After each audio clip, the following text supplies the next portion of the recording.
खराच्या दरबारात बडे बडे अधिकारी। अटकेपूर्वी खराची अधिकाऱ्यांसोबत बैठक। शिर्डीतल्या बैठकीतले ते 3 अधिकारी कोण?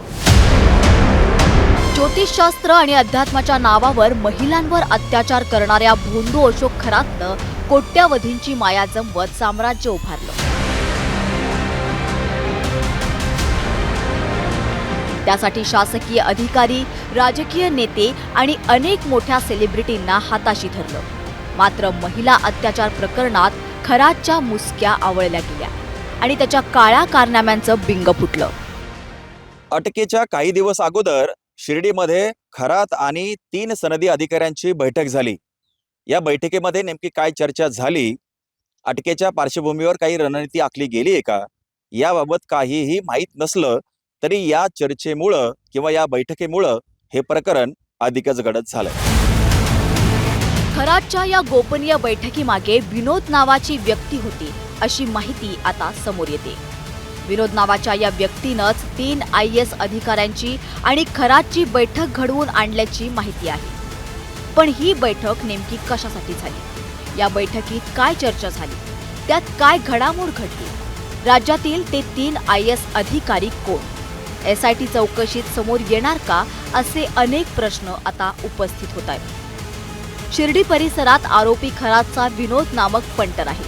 हा विनोद आता कुठे लपून बसलाय याचा तपास पोलीस करतायत।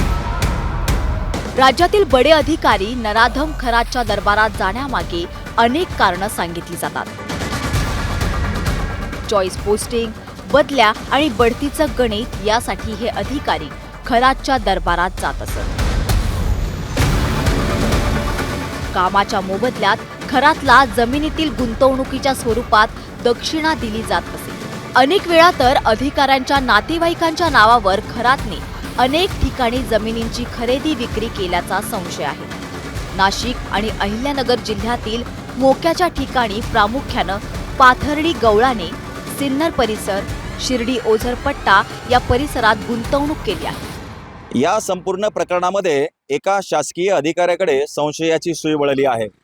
मुंबईतील एक डेप्युटी कलेक्टर खरातला सातत्यानं मदत करत असल्याची चर्चा आहे। खरातला अटकेपासून वाचवण्यासाठी वकील पुरवण्यापासून आर्थिक रसद पुरवण्याचं काम याच अधिकाऱ्यानं केल्याची चर्चा आहे।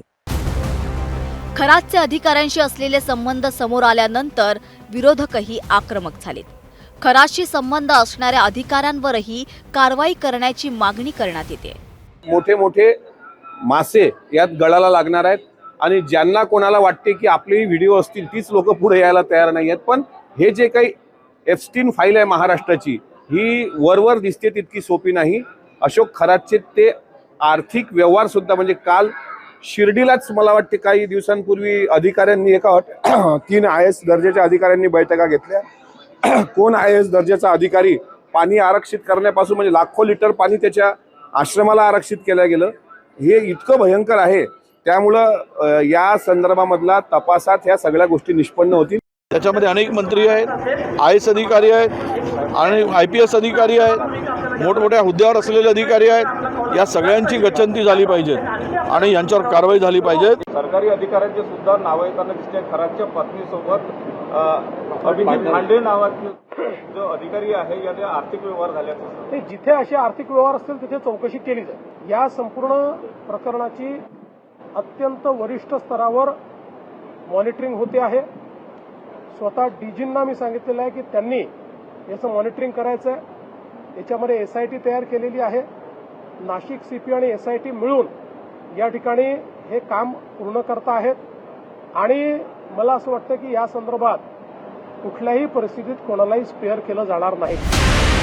महिला आयोगाच्या माजी अध्यक्ष रुपाली चाकणकर यांच्या राजीनाम्यानंतर आणि आयकर विभागाच्या चौकशीसोबतच भोंदूबाबाचं हे नवीन प्रकरण समोर आलंय। SIT कडून खराची सखोल चौकशी सुरू असून आता या बैठकीचा आणि विनोदच्या भूमिकेचा तपास होणार आहे। यातून खराच्या प्रभाव क्षेत्रातील प्रशासकीय आणि राजकीय कनेक्शन उघड होण्याची शक्यता आहे। Bureau report, news 18 Marathi.